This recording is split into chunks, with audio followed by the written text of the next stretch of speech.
إن الحمد لله إن الحمد لله نحمده ونستعينه ونستغفره ونؤمن به ونتوكل عليه ونعوذ بالله من شرور أنفسنا ومن سيئات أعمالنا من يهده الله فلا مضل له ومن يضلله فلا هادي له ونشهد أن لا إله إلا الله وحده لا شريك له ونشهد أن سيدنا ونبينا ومولانا محمدا عبده ورسوله أرسله الله تعالى إلى كافة الناس بشيرا ونذيرا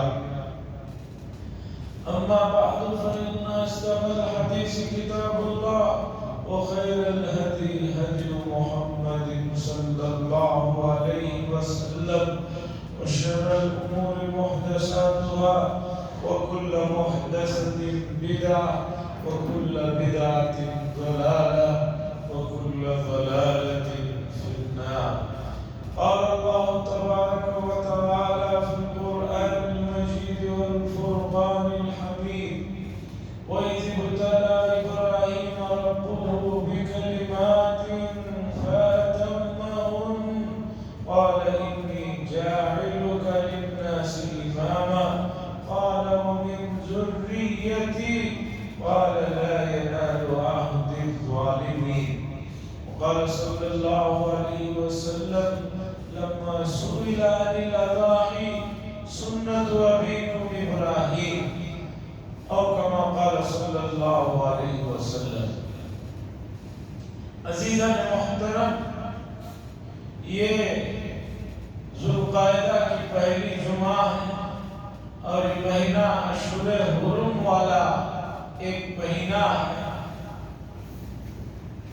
اشہر حرم وہ مہینے کہلاتے ہیں جن کی تقدیس، جن کا احترام آج سے نہیں بلکہ رسول اللہ صلی اللہ علیہ وسلم کے زمانے سے بھی بہت پہلے سے حضرت ابراہیم علیہ السلام کے زمانے سے چلا آ رہا ہے. تو یہ 4 مہینے ایک ذوالقعدہ ہے جو 11واں مہینہ ہے اور اس کے بعد 12واں مہینہ ذوالحجہ ہے اور اس کے بعد پہلا مہینہ محرم ہے اور اس کے بعد رجب کا مہینہ ہے. یہ 4 مہینے بڑے محترم ہیں اور ان مہینوں کی ایک خاص بات، خاص طور پر 11ویں اور 12ویں مہینے کی یہ بھی ہے، یہ اشہر حج کہلاتے ہیں. یعنی ان مہینوں میں حج کیا جاتا ہے. جو عبادتیں اسلام نے مقرر کی ہیں ان عبادتوں کا تعلق قمری کیلنڈر کے ساتھ وابستہ ہے، چاند کی تاریخوں کے ساتھ وابستہ ہے. اور اسلام کی یہ خوبی ہے کہ اس نے چاند کی تاریخوں کے ساتھ عبادات کو جو جوڑا ہے، اس کی یہ خوبی ہے کہ پورے موسموں میں عبادت کرنے کا لطف ملتا ہے. سال میں دنیا کے ہر علاقے میں موسم ہوتے ہیں اور ان موسموں کو اگر آپ چاند کی تاریخوں میں دیکھیں گے تو چاند کی تاریخوں میں یہ موسم پورے سال آپ کو ملے گا. ماہ مبارک جنوری اور دسمبر کی سردیوں میں بھی آتا ہے، جون جولائی کی گرمیوں میں بھی آتا ہے. اسی طرح حج کا بھی معاملہ ہے، پورا سال مختلف موسموں میں حج کرنے کا جو ہے موقع ملتا ہے. تو یہ مہینے 4 کے مہینے شوال، ذوالقعدہ، ذوالحجہ یہ حج والے مہینے کہلاتے ہیں. اور حج بھی ایک بڑی عبادت ہے جو اسلام نے جن لوگوں کے پاس طاقت وسعت اور مالی حیثیت جمع ہو جائے اور راستہ ان کے لیے آنا جانا پرامن ہو جائے، ان پر فرض فرمایا۔ اور یہ اکلوتی عبادت ہے جو آدمی کو پوری زندگی میں ایک مرتبہ ادا کرنا فرض ہے، ضروری ہے۔ باقی عبادتوں میں آپ دیکھیں گے کہ وہ یا روزانہ ہے یا سالانہ ہے یا دوسرے موقعوں پر متعین ہے، لیکن حج اکلوتی عبادت ہے جو پوری زندگی میں ایک مرتبہ صاحب حیثیت آدمی کو ادا کرنا فرض ہے۔ باقی خوشی سے وہ جانا چاہے بطور نفل تو جب چاہے جا سکتا ہے، اسے کوئی منع نہیں ہے، لیکن فرض پوری زندگی میں ایک ہی مرتبہ ہوتا ہے۔ عزیزان اکرام، حج کی جو عبادت ہے وہ بڑی عظیم عبادت ہے۔ اسلام میں جو اہم عبادات ہیں ان میں نماز ہے، روزہ ہے، زکوٰۃ ہے، حج۔ کچھ عبادتیں ایسی ہیں کہ جس میں انسان کو جسم سے پورا تعلق رہتا ہے، جیسے نماز ہے، روزہ ہے، اس میں پورا کام آدمی کے جسم سے لگا ہوا ہے۔ اور ایک عبادت ہے کہ جس میں آدمی کو مال سے وہ عبادت ادا کرنا، وہ ہے زکوٰۃ، کہ آدمی کو زکوٰۃ پیسہ نکالنا تو وہ مال سے اس کا تعلق ہے۔ لیکن حج ایک ایسی عبادت ہے جو مال سے بھی متعلق ہے اور جسم سے بھی متعلق ہے۔ اس میں آدمی کو اپنے جسمانی طور پر ایک مخصوص جگہ میں لے جانا ہے، وہاں اسے چلنا ہے، پھرنا ہے، مخصوص اعمال کرنا ہے اور بدن کو تھکانا ہے۔ اور اسی طرح مال بھی اس میں خرچ ہوتا ہے، جیسے زکوٰۃ میں مال نکالتا ہے، اس طرح حج میں آدمی کو اپنا مال بھی نکالنا پڑتا ہے۔ تو گویا حج ایک ایسی جامع عبادت ہے جو مال اور جسم دونوں سے تعلق رکھتی ہے۔ اور حضرت مولانا سید ابو الحسن علی ندوی قدس سرہ نے ارکان اربع نامی ایک کتاب لکھی، اور حضرت نے لکھا کہ میں اس کتاب کو لکھنے کے لیے قرآن مجید کو بہت ہی اثر نو صرف ان عبادات کے خاطر اس کو پیش نظر رکھ کر مطالعہ کیا۔ اور دوسری بات اس کتاب کی خوبی یہ ہے کہ اس کتاب میں حضرت نے دوسرے مذاہب سے بھی اسلام کی چیزوں کو ثابت فرمایا۔ مثال کے طور پر نماز ہے، تو نماز جو عبادت ہے وہ صرف مسلمانوں کے ساتھ خاص نہیں ہے، اس سے پہلے کے انبیاء میں بھی نماز کا سلسلہ ملتا ہے۔ اسی طرح روزہ ہے، زکوٰۃ ہے، حج ہے۔ اور آخر میں حضرت نے لکھا کہ حج یہ وہ اکلوتی عبادت ہے کہ اس میں آدمی کے محبت اور اس کے جوش کی جو آخری انتہا ہو سکتی ہے اس کا اظہار ہوتا ہے۔ حج میں آدمی اپنے رب سے جو آخری درجے کی محبت ہو سکتی ہے اس کا اظہار جا کر حج میں ہوتا ہے، کہ دیوانوں کی طرح اللہ کے گھر کے چکر لگا رہا ہے اور اپنی ہستی اتنی مٹا دیا ہے، اپنی شخصیت کو اتنا ختم کر دیا ہے کہ حج میں تمام ہی لوگ ایک ہی لباس میں دو چادروں میں نظر آتے ہیں۔ کسی آدمی کو عمرہ کرنے والے کو اس کی اجازت نہیں ہے کہ وہ احرام کے بغیر عمرہ کرے، اسے دو چادریں پہننا ہے، سادی چادریں، سفید چادریں پہننا ہے۔ اب اس میں امیر، غریب، شہری اور دیہاتی اور پڑھا لکھا، ان پڑھ، اس کا کوئی مسئلہ نہیں، سب ایک لباس میں اترنا ہے. یہ اپنی شخصیت اپنی حیثیت کو آخری درجے آدمی لے جا کر اللہ کے دربار میں قربان کر دیتا ہے. اس لیے کہ انسان میں اپنے آپ کو بڑا کرنے کی اپنی ایک پوزیشن اور حیثیت کو دکھانے کا جو مرض ہے یا جو جنون ہے یہ ختم نہیں ہوتا. آدمی آخر وقت تک بلکہ آخر وقت بھی یہ کہتا ہے کہ میری ایک پرسنالٹی معلوم ہونا چاہیے. غزوہ بدر میں 70 بڑے لوگ مارے گئے مکہ المکرمہ کے. بڑے روبدار دمدار بڑے کٹر قسم کے 70 آدمی مارے گئے. اس میں ایک آدمی جو سب سے بڑا یہ تھا ابو جہل، وہ بھی جنگ میں گرا ہوا ادمرا پڑا ہوا تھا. ایک صحابی جن کا نام اس وقت میرے ذہن میں نہیں آ رہا ہے، انہوں نے جا کر جب اسے قتل کرنا چاہا تو اس نے کہا کہ میری گردن کو ذرا اوپر سے کاٹ. انہوں نے پوچھا کیوں؟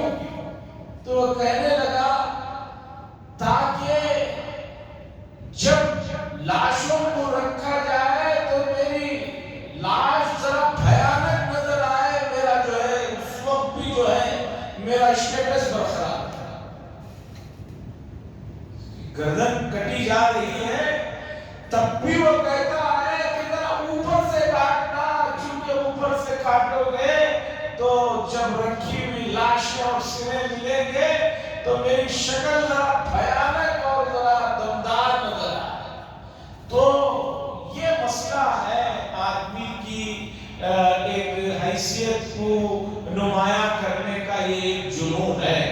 تو حج وہ عبادت ہے کہ جس میں آدمی اپنی تمام تر جو ہے چیزوں کو جو ہے ختم کر دیتا ہے. عزیزان گرامی، پھر قرآن اوپر رکھتے ہیں، نیچے بیٹھ کرسی پر.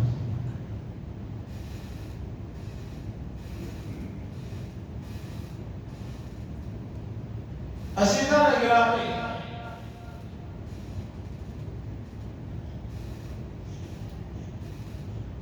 جب حج کا تذکرہ ہوتا ہے، اشہر حج کی بات جب چلتی ہے اور حج کا پورا سفر ہی حضرت شاہ ولی اللہ صاحب محدث دہلوی علیہ الرحمہ نے لکھا ہے کہ حج کا جو پورا سفر ہے، جو پورا نظام ہے، پورا محبت اور عشق کی انتہا کو بتانے والا نظام.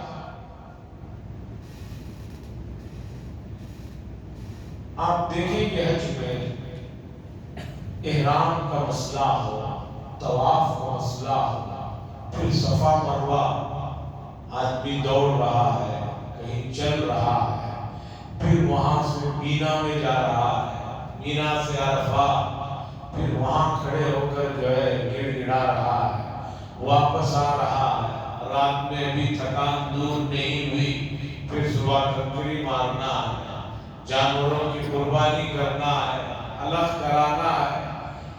یہ تمام ارکان جو ہے یہ محبت کی اور عشق کی انتہا ہے.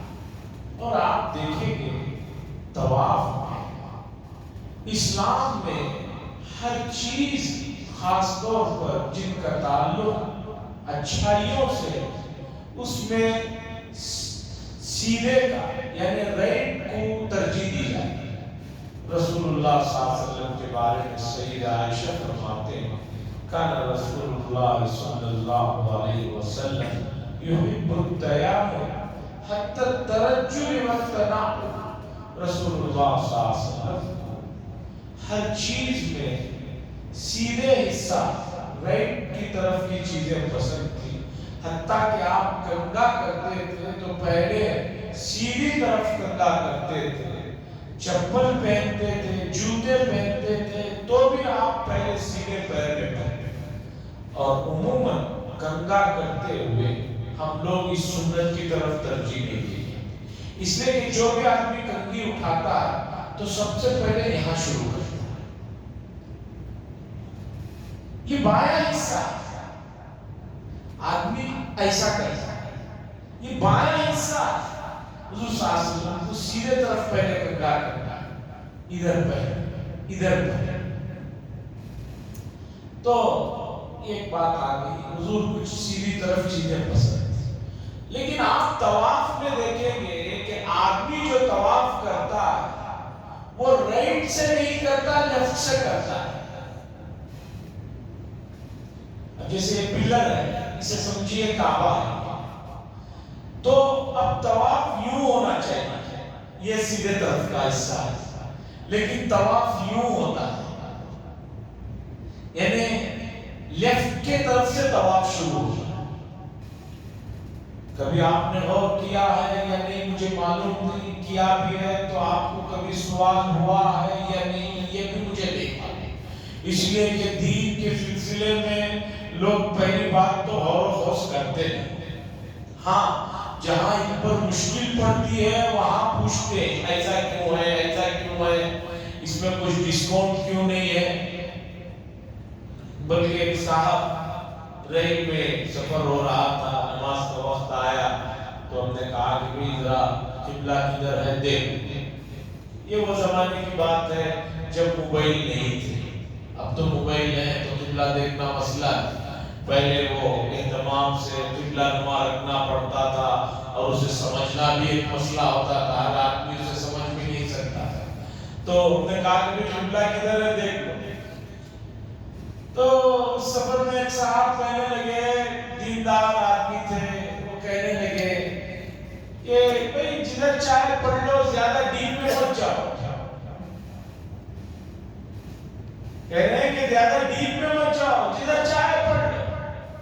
میں نے کہا کہ ابھی تھوڑی دیر پہلے جب بات چل رہی تھی کہ بھی کھانا کہاں کھانا چاہیے تو آپ نے کہا نہیں فلاں اسٹیشن آئے گا تو وہاں بہت اچھا کھانا ملتا ہے، فلاں اسٹیشن میں چائے فلاں جگہ پر اچھی ملتی ہے، کھانے پینے میں تو اتنی ڈیپ میں جا رہے ہیں کوئی مسئلہ نہیں ہے، لیکن قبلہ ہم نے کہا کہ ذرا قبلہ نکالو دیکھ لو نماز پڑھنا ہے کدھر ہے، تو کہہ رہے ہیں کہ ادھر چاہے پڑھ لو، زیادہ ڈیپ میں جانے کی ضرورت ہے۔ تو لوگ اسلامی معاملات میں یہ سوچتے ہیں کہ ڈیپ میں نہیں جانا، ہاں جب مشکل کوئی ان کے اوپر پڑتی ہے تب آ کر کہتے ہیں کوئی شکل نکالو، کوئی صورت نکالو، ذرا سوچو، کچھ ایڈجسٹ کرو۔ تو طواف جو بہت بڑی عبادت ہے اور ایک ایسی اکلوتی عبادت ہے طواف کہ سوائے مکہ المکرمہ اور حرم کی یہ عبادت اور کہیں نہیں کی جا سکتی، باقی سب عبادتیں آپ کہیں بھی کر سکتے ہیں، نماز یہاں پڑھ سکتے ہیں، فلاں جگہ بھی پڑھ سکتے ہیں، فلاں جگہ بھی پڑھ سکتے ہیں، صدقہ یہاں کر سکتے ہیں، روزہ یہاں رکھ سکتے ہیں، نیک کاموں میں یہاں بڑھ چڑھ کر حصہ لے، سب جگہ کر سکتے ہیں، لیکن طواف اتنی بڑی عبادت ہے کہ اس عبادت کو صرف حرم میں کعبۃ اللہ کے اطراف میں ہی کی جا سکتی ہے، اور طواف سے بڑا کوئی عمل حرم میں نہیں ہے۔ کوئی آدمی مکہ المکرمہ پہنچے، چاہے عمرے میں پہنچے، چاہے حج پر پہنچے، چاہے کسی موقع سے جانے کا اتفاق ہو، اس کے لیے حرم کے اندر طواف سے بڑھ کر کوئی عبادت نہیں ہے۔ طواف کرنے والوں پر رحمتیں اور جو اللہ کی خصوصی سکینتیں لکھی جاتی ہیں، نازل ہوتی ہیں، اس کی انتہا نہیں۔ نماز پڑھنا بھی بڑی عبادت ہے وہاں پر، اور کام ذکر و اذکار کرنا بھی بڑا کام ہے، چونکہ حرم میں ایک کام کرو لاکھ نیکیوں کا ثواب ملتا ہے، لیکن طواف کا کوئی بدل نہیں۔ اور مجھے بڑا دکھ ہوتا ہے، میں نے لمبا عرصہ گزارا اور وہ عرصہ گزارا جس عرصے میں حرم پاک کے اندر موجودہ زمانے کی طرح بھیڑ نہیں ہوتی تھی، حرم کے اندر جانے کے لیے نیچے کے حصے میں لوگوں کو زبردستی احرام پہن کر جانا پڑتا نہیں تھا۔ جب چاہے داخل ہو سکتے تھے، جب چاہے نکل سکتے تھے، اتنی بھیڑ بھاڑ نہیں ہوتی تھی۔ اس کے باوجود میں نے دیکھا کہ ہمارے یہاں کے جو حجاج کرام ہیں وہ روزانہ 1-2 طواف بھی کرنے کے جو ہے روادار، جب دیکھو یہی کہتے ہیں حرم میں بھیڑ ہے، حرم میں بھیڑ ہے۔ میرے استاد محترم 1997 میں عمرہ کرنے آئے، وہ 1960 میں پہلی مرتبہ حج کرنے آئے تھے۔ اس وقت آئے تھے جب مطاف میں سنگ مرمر نہیں تھا، وہ وہی پتھر نہیں تھے کہ جس پر گرمی کا کوئی احساس نہیں ہوتا ہے۔ آج کل جو پتھر ڈلے ہوئے ہیں حرم میں، ان پتھروں پر کتنی بھی گرمی پڑے وہ گرم نہیں ہوتے، ٹھنڈے ہی رہتے۔ اور ایک لطیفہ سنیے، بہت سارے حضرات یہ سمجھتے ہیں کہ ان پتھروں کے نیچے اے سی ہے، ایسا نہیں ہے۔ وہ پتھر ہی کی خوبی ہے، اس پتھر ہی کی خوبی ہے کہ وہ گرمی میں جتنا گرم ہوگا، سورج کی روشنی پڑے گی اتنا وہ ٹھنڈا رہے گا۔ اس پتھر کے نیچے کوئی اے سی نہیں ہے۔ بہت سارے لوگ کہتے ہیں اس کے نیچے اے سی ہے، بلکہ کل بھی ایک صاحب کہنے لگے کہ حضرت حرم کی کیا بات کہی؟ میں نے کہا کیا بات آپ کو اچھی لگی؟ کہنے لگے ان پتھروں کے نیچے جو اے سی کام کر رہی ہے اس سے میں بڑا متاثر۔ میں نے کہا اب کیسے سمجھائے کہ ان پتھروں کے نیچے کوئی اے سی نہیں ہے؟ تو میرے استاد بتانے لگے 1960 میں جب میں پہلی مرتبہ نوجوان تھا، 20 سال کی عمر، حج کرنے آیا تو یہی جون جولائی اگست کے مہینے تھے۔ مڈل ایسٹ میں جون جولائی اگست کا جو موسم ہوتا ہے یہ گرمیوں کا موسم ہوتا ہے، یہ سمر ویکیشن ہوتا ہے۔ 100 دن جو ہے وہاں چھٹی کے ہوتے ہیں، اس لیے کہ 45 سے 55 بلکہ 52 بعض علاقوں میں گرمی کا سیلسیس ڈگری رہتا ہے۔ ہمارے بنگلور میں 36-37 کو آدمی نیچے اوپر ہو جا رہے ہیں، وہاں 45 اور 50 تو نارمل رہتا ہے۔ اور بعض علاقے عرب ملکوں کے ایسے ہیں کہ جہاں پر 50 سے بھی زیادہ جو ہے رہتا ہے، یہ 100 دن جو ہے بڑے گرمیوں کے رہتے ہیں۔ ہمارے تو ایک ساتھی ہمیشہ کہتے ہیں کہاں سے آئے؟ وہ کہتے ہیں کہ بھئی جہنم کے ہیڈ کوارٹر سے آئے۔ عرب کے بعض علاقے بہت گرم ہے، اتنا گرم ہے وہ کہتے ہیں کہ بھئی ایسی حالت ہے۔ تو بہرحال میرے استاد نے بتایا کہ 1960 میں جب میں حج پر آیا تو مطاف میں یہ پتھر نہیں تھے، نارمل پتھر تھے جو گرم ہو جاتے تھے اور کنکریاں وغیرہ بھی رہتے تھے۔ تو میں نے حضرت سے پوچھا کہ حضرت آپ بتائیے کہ اس زمانے میں کیا عالم ہوتا تھا عبادتوں کا؟ تو کہنے لگے کہ 3-3 4-4 مہینے رکنے کا موقع ہوتا تھا، پانی کی جہاز سے آتے تھے۔ اور حضرت نے بتایا کہ ہم میں سے جو کم سے کم سست قسم کا بھی جو آدمی ہوتا تھا وہ روزانہ 24 گھنٹے میں 50 طواف کر لیا کرتا تھا۔ 50 طواف کر کے جو ہے اس کے بعد 2 رکعتیں تو ہیں ہی، 100 رکعت نماز بھی ہو جاتی ہے۔ اور حضرت نے 97 میں بتایا کہ اب تم ہو تو تھوڑی سی مجھے سہولت ہوئی ہے، ویل چیئر میں وہ طواف حضرت کرتے تھے تو کہنے لگے 7-8-10 طواف ہو جا رہے ہیں، ورنہ اس زمانے میں 50-60 کر لیا کرتے۔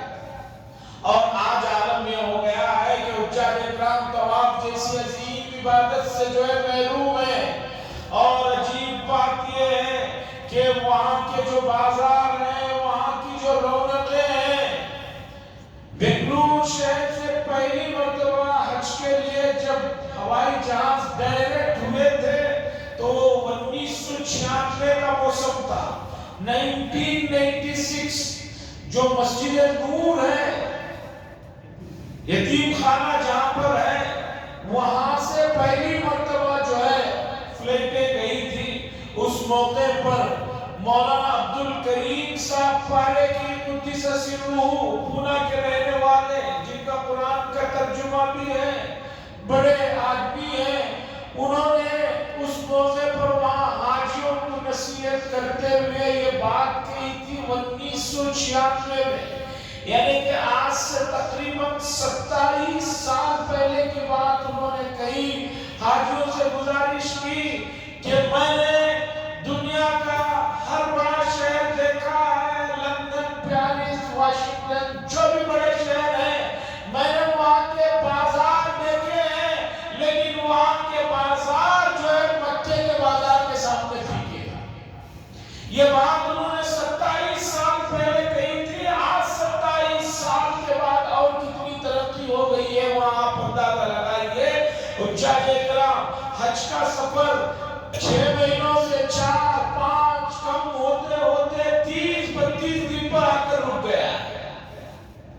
ابھی 30-32 دن بھی اگر انہوں نے وہاں سے صحیح استفادہ نہیں کیا تو یہ بڑے محرومی کی بات ہوگی۔ اس موضوع پر پھر کبھی گفتگو کروں گا، اس وقت میں اصل موضوع کی طرف آتا ہوں، جو آیت کریمہ کہ میں نے پڑھی ہے وہاں آپ کو لے آتا ہوں۔ اصل میں حج کی بات جب چلتی ہے، حج کے ارکان اور حج سے جڑی ہوئی چیزوں کو جب دیکھا جاتا ہے تو یاد خود بخود حضرت ابراہیم علیہ السلام کی آ جاتی ہے۔ حضرت ابراہیم علیہ السلام جن کا تذکرہ قرآن مجید میں، جن کا نام تقریباً 70 دفعہ کے قریب قرآن مجید میں صراحت کے ساتھ نام ذکر کیا ہے، 62 مرتبہ پر تو کوئی اختلاف نہیں ہے، بعد میں 69 مرتبہ کہا ہے، اور اشاروں میں، ضمائر میں، مرجوں میں جو ذکر ہے اس کی تو تعداد بہت زیادہ ہے۔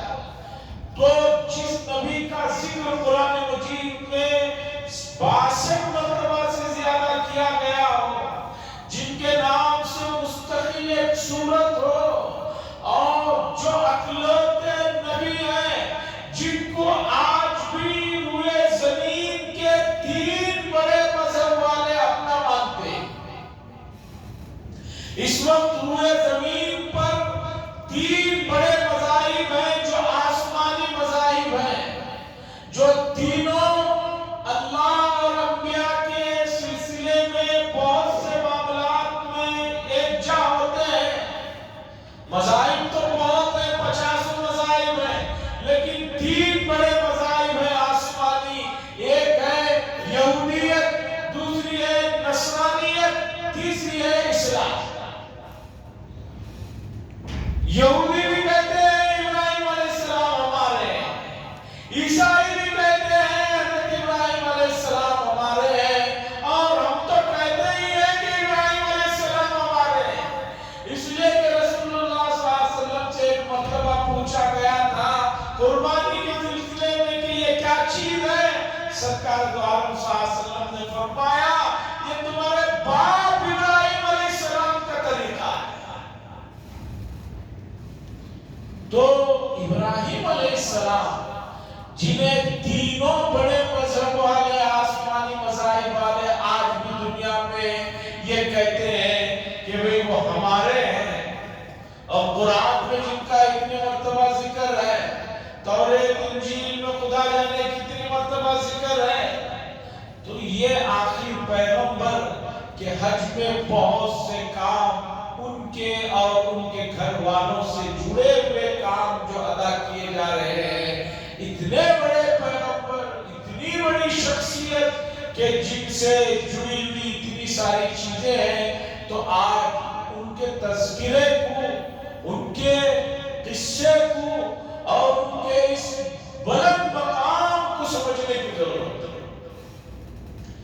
یہ بات پہلے بھی بارہا آ چکی ہے، قرآن میں کسی بھی پیغمبر کا واقعہ بطور قصہ یا کہانی کے ذکر نہیں فرمایا کہ بھئی آپ کو تھکان ہو رہی ہے یہ قصہ سنیے۔ کسی کی ہوتا ہے، پہلے زمانے میں بڑے بڑے بادشاہوں کو رات میں نیند نہیں آتی تھی تو وہ قصہ بولنے والوں کو رکھتے تھے. اب وہ رات بھر اون پٹان کی قصے بولتا تھا, اسے سناتا تھا.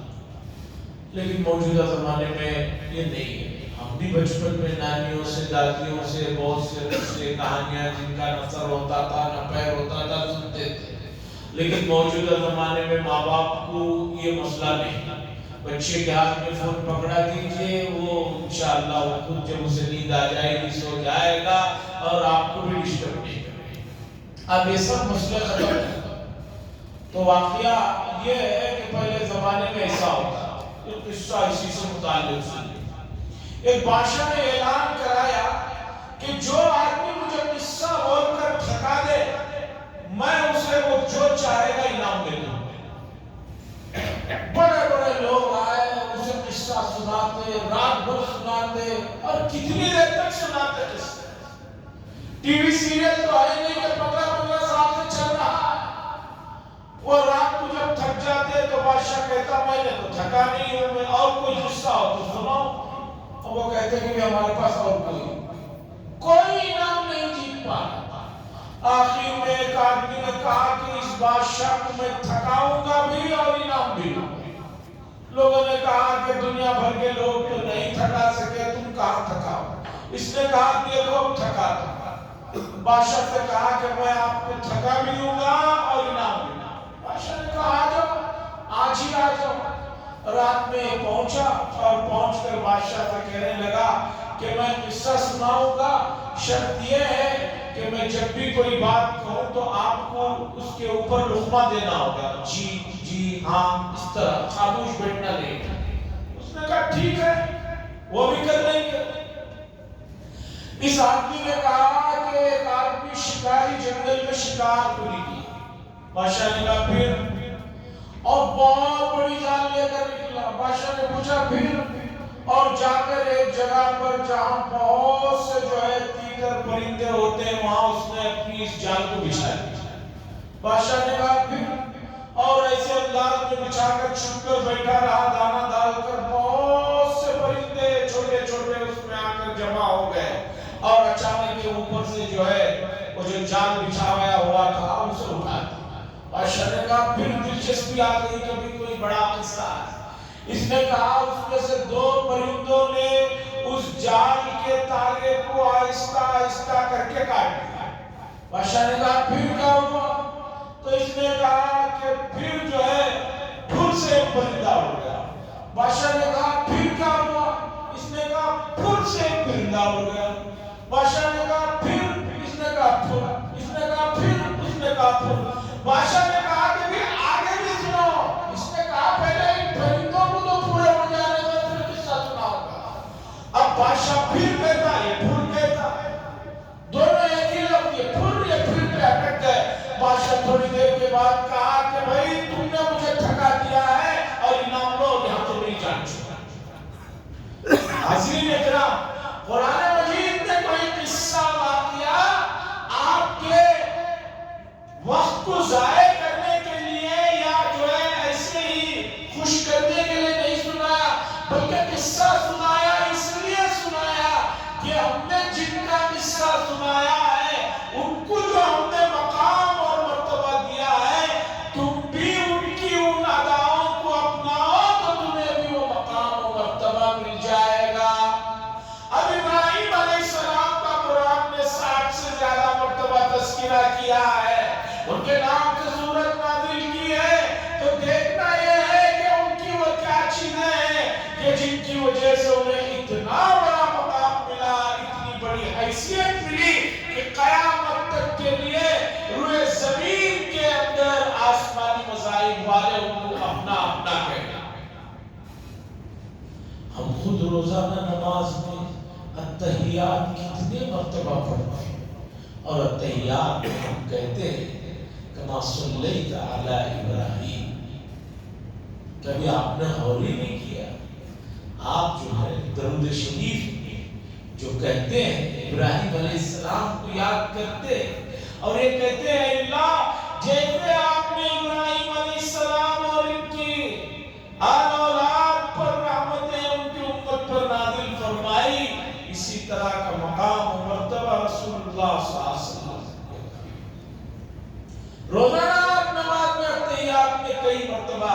حضرت ابراہیم علیہ السلام کا نام لے، لیکن اتنی بے دھیانی میں، اتنی غفلت میں اور بے توجہی سے آپ یہ کام کرتے ہیں کہ آپ کو پتہ بھی نہیں چلتا کہ آپ نے کن کا نام لیا اور ان کے بارے میں جانے۔ قرآن مجید نے ان کے تذکرے کو بڑے ہی شان انداز میں، بڑے ہی والانہ انداز میں، اور اللہ تعالیٰ نے ان کا تذکرہ بطور خاص کئی مخصوص انداز میں ذکر فرمایا۔ میں نے آج جو آیت پڑھی ہے یہ پہلے پارے کی آیت ہے، سنیے اس میں اللہ کیا فرماتے ہیں۔ اور وَإِذِ ابْتَلَىٰ إِبْرَاهِيمَ، اور یاد کیجئے اس وقت کو جب ہم نے ابراہیم علیہ السلام کو چند چیزوں میں آزمایا، ہم نے ان کا امتحان لیا، اور آگے اس کا رزلٹ کیا ہے اللہ بتا رہے ہیں، فَأَتَمَّهُ، وہ اس امتحان میں، ان آزمائشوں میں مکمل طریقے پر کامیاب رہے۔ آج نیٹ کی کامیابی پر، CET کی کامیابی پر، دوسری کامیابیوں پر آدمی کو فخر ہوتا ہے، خوشی ہوتی ہے، خوشی ہونی چاہیے۔ ذرا سوچئے یہاں پر امتحان کوئی انسان یا اکیڈمی نہیں لے رہی ہے، اللہ لے رہے ہیں۔ اور اللہ نے جتنے بھی چیزوں میں ابراہیم علیہ السلام کا امتحان لیا، اللہ رزلٹ بتا رہے ہیں، فَأَتَمَّهُ، وہ مکمل کامیاب۔ وہ کیا آزمائشیں تھی، وہ کیا امتحانات تھے، انشاءاللہ العزیز اگلی مجلس میں اسے رکھوں گا، ذرا توجہ سے سنیں اور اسے اپنائیں۔ اور جمعہ کا دن بڑی برکتوں اور سعادتوں کا ہے۔ یہ جو طریقہ ہے بالکل آخری وقت میں، اتحیات کے وقت میں آ کر شریک ہونا، 2 منٹ 5 منٹ پہلے شریک ہونا، یہ بہت زیادہ اس دن کی اور اس کی حیثیت کی بے حرمتی ہے۔ اور اللہ نے تو اِذَا نُودِیَ لِلصَّلَاةِ فَاسْعَوْا إِلَىٰ ذِکْرِ اللَّهِ فرمایا، اس طرح کی نادانی نہ کریں۔ وَآخِرُ دَعْوَانَا الْحَمْدُ لِلَّهِ رَبِّ الْعَالَمِينَ۔ اندر کے حصے میں